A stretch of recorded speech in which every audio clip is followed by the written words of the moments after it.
That's the first thing I said when I went Set. back. Okay, everybody, the time is now 3:30. I call to order the meeting of the Ways and Means Committee.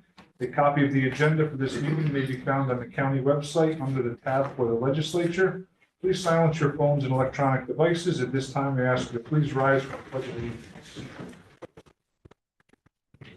I pledge allegiance to the flag of the United States of America and to the republic for which it stands, one nation, under God, indivisible, with liberty and justice for all.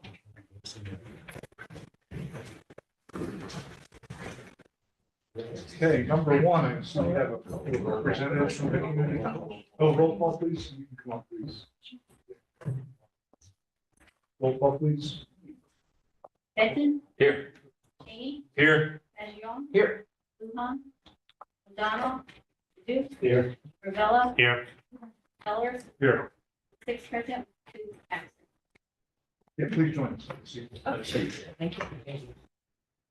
Okay, so look, number one, request to accept and appropriate third-party grant funding toward a new capital project to expand and relocate the college's diagnostic imaging department to the Newburgh campus. The total project cost is $724,327.50, with 50% to be funded through grants from the Mother Cabrini Foundation and the Dyson Foundation, and the remaining 50% matched by the state of New York through SUNY's capital program. The total funding available from all sources is $724,900. Upon approval, a new capital project will be created. Request number 241, and we did receive a letter that said this is a type 2 action under seeker. May I have a motion, So please? Second. Fagion and Cheney. Okay, please highlight this for us. Excellent. Well, thank you very much for having us today. I know you were expecting to see our college president, Christine Young, and our vice president, Paul Martland, both of whom are otherwise unfortunately occupied and or ill today. So we decided that the rest of the executive team would be here to represent the college. So thank you. My name is Erica Hackman. I serve as provost and vice president for academic affairs and student services. And Dr. Leandro, you want to introduce yourself? My name is John. I serve as the Vice President for Workforce Strategy and Innovation. Welcome. Thank you for coming. Thank you. We appreciate and always value the county's incredible generous support of our college at all times. Just want to, again, clarify that this is not a request for additional funds from the county. Happy to answer any questions that you have about the move for Grad Tech. So as Vice President for Academic Affairs, I oversee all of our academic instruction. And so this is one of our very special high demand programs, as you're probably very familiar. It is a program that we see as sort of a regional program, quite honestly. Of course, our primary objective is always to serve Orange County, and we do so very well. But there is a high demand for this program. Last year alone, we had over 230 applicants for 25 seats in the program. We are boxed in Middletown, and we need elbow room to expand. And looking at this again as a regional program, the closest program to us is actually Westchester Community College. And of course, they are a much, much bigger college, but still don't really have the capacity to meet the demand that the field is seeing growing. Very successful program, well paid. Our graduates are all employed 100% upon graduation, making a family sustaining wage, which is very important to us. We've done a lot of work with Jean's Division's help and our grant funding to secure private funding to support this move. So we're looking forward to it. Happy to answer any questions. So this expansion will enable how many students to participate? Right now you're saying 24. Would Right. it increase to a certain number? We are planning to increase the program by 50%. So adding additional 12 seats. And is there a preference for Orange County residents? There is no preference for Orange County residents, but in the admissions criteria. But we see the vast majority of our applicants do come from Orange County. But again, increasingly, because there is not a program in surrounding counties, we do have a few folks around the county. Yeah. Thank you. Any other questions? I had a question at the other committee meeting about the Program fees? no, the extra fees that the student has to pay for just can't think of it. Equipment and things Equipment and like that that, sort of yeah. stuff, right? Yeah. And how it was brought out in the budget, again, that we actually lose money on that. So again, this is one of those programs, I think, that the student should pay if it's a student program that, you know, they have to take, and it's equipment or whatever. Obviously, you just mentioned 100% employment, and upon graduation, it's a high-paying job. Yes. So I don't think, just my opinion, I don't think the county should be losing money on the fees that are Yeah. program fees. We, SUNY does not, the state does not allow us to charge a differential tuition rate for different programs based on the cost of the program. So quite honestly, you know, in one big SUNY Orange family, some of the lower cost programs really end up supplementing the higher cost programs. So that's really. That would just- include those supplemental fees that the students have to pay for the, Yes, particularly with the fees, and I think that Paul has brought this up recently, that we have spent the last year doing a study of our academic program fees, and we're actually realigning them to ensure that we have the low-cost programs paying a lower program fee and these higher-cost programs paying a higher fee. So we're doing that assessment for implementation next fall. okay, good. Yeah. Thank you, Mr. Chairman. Very well. Just change. Chargeback question. Is this program subject to receiving chargebacks from out-of-county residents? Chargebacks occur throughout every program, yes, yeah, absolutely. If you ask me how much, I can't answer that question. Okay, any other questions? Thank you, Mr. Chairman. Mr. Duke? Why is there a $600 difference in the 50% match on both organizations? That might We're in just the be a black, typo. first time ever. Mm. If this is on your agenda, I'm thinking. Yeah, no, I'm It says- speaking. Yeah, there's a $600. It says there's 724,900 available. But 50% was 50% was split between two of them for 724. So I'm just wondering why there's a $600 difference. That's a good thing. We have $600. We have $600 in case of emergency happens. But no, that's really it. So this is basically an actual cost as of when we actually did it. And this is the total funding available. So fortunate for us, we have a little bit of $600. Yeah, wiggle room.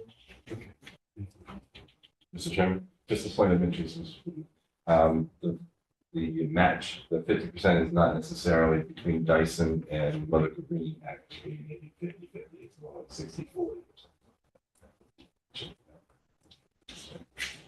You know that, it says. Because I asked it on Tuesday. Oh. 50% between the state and the other. And the contributors. grants, right, Right. that's the 50%, not the contributors. Do we all want to sponsor this one too? Yes. All sponsor? Okay, call the question. All those in favor? Aye. Any opposed? Motion carried. Thank you very much. Thank you very much. We appreciate your support. Thank you so much. Okay, next up, we have Kerry Gallagher, Commissioner of Finance, and Andrea Concanon, Deputy Commissioner of Finance, for a sales tax update. Welcome. Thank you. Okay, so good afternoon, everyone. I can't believe I'm reporting on August already. I'm going to start with the good news. Our second payment in August came in over plan by $136,000 approximately. However, for the total month of August, we are still 8.67% under plan, or 2.3 million. And again, year to date, we are 5.32% under plan, or 8.4 million under plan. As we've talked about, many factors are contributing to this, in my opinion. You may recall that we had rain every weekend, and once the rain stopped, we had excessive heat. I have reached out to some of the retail markets. The foot traffic is strong, however, the consumption is not what it used to be at this time last year. I've also heard recently in reports that products are still about 3% higher at this time than they were last year. Therefore, you might not be spending as much. You know, as we begin back to school shopping, we hope that this will get us back on track. It is a big hurdle to fill to make up $8 million.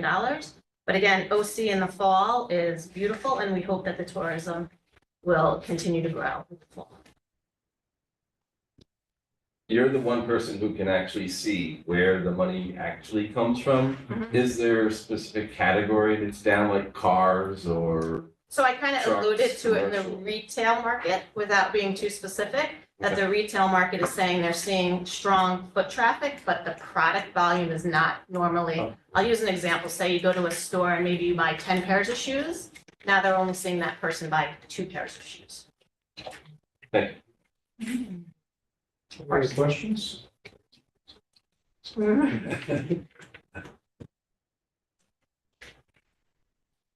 Good. Yes, that's it. All right. Thank you very Have a much. good afternoon. Whatever happened to rolling the dice and saying, Dave needs a food package? You okay? Okay, next up, we have Deborah Lozinski, Budget Director, and Dean Messina, Deputy Budget Director. We have letter A, request supplemental appropriation to cover anticipated overages in certain items as well as to fund the unemployment reserve, which would ordinarily be addressed during the year-end closeout process, request number 246. May I have a motion? Second. Fagion, Benton? Okay. You highlight that for us, Yep. please? So basically, we feel we have anticipated overage based on certain budget items, so that would be going over. And we would just like to just get ahead of it in case, so we don't have to go into the cleanup as much. Questions? Anything in particular? So basically, it is, the MTA tax, okay, and the unified courts, unified courts.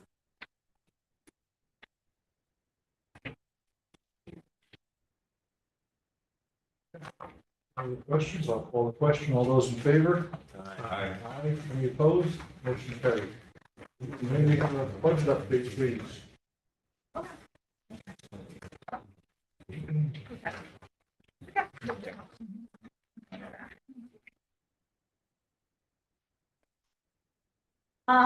Okay, so, revenues 25 to 24 is a deficit of $114 million. That is $95 million in tax. State aid is a surplus of 2.4 million. Health is up 15 million, and that's basically, early intervention and preschool. Health grants are down 2.2. That will go to the grant fund.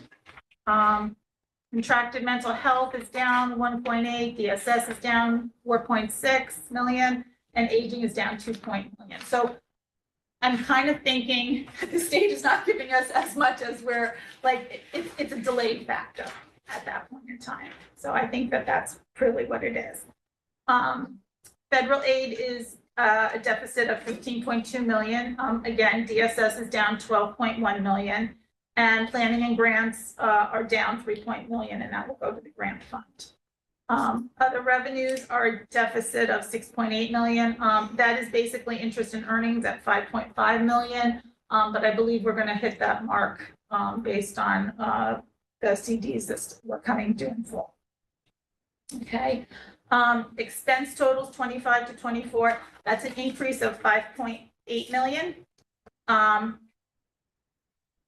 Fringe benefits and personal services are down 5.7 million. In general, the funding that we have 240 vacant positions in the general fund. In total, we have 297 vacant positions. Contractual is up 3.1 million, and transfers are up 8.5 million, and that is basically open space of $4 million, and the real-time E911 is at $5 million.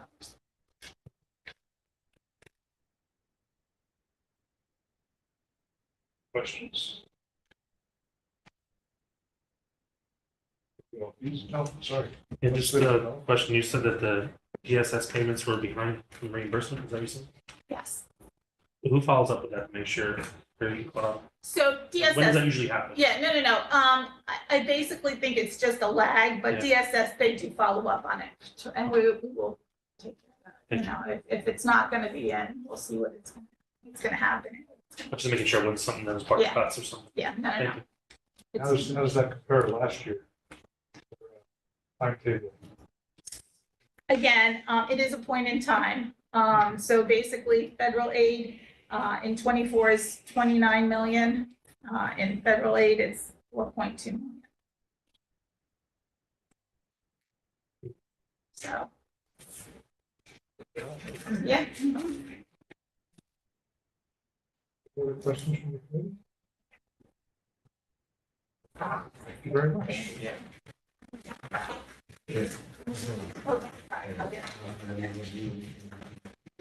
Okay. This is clear. I'll entertain a motion to adjourn. So moved. All those in favor? Aye.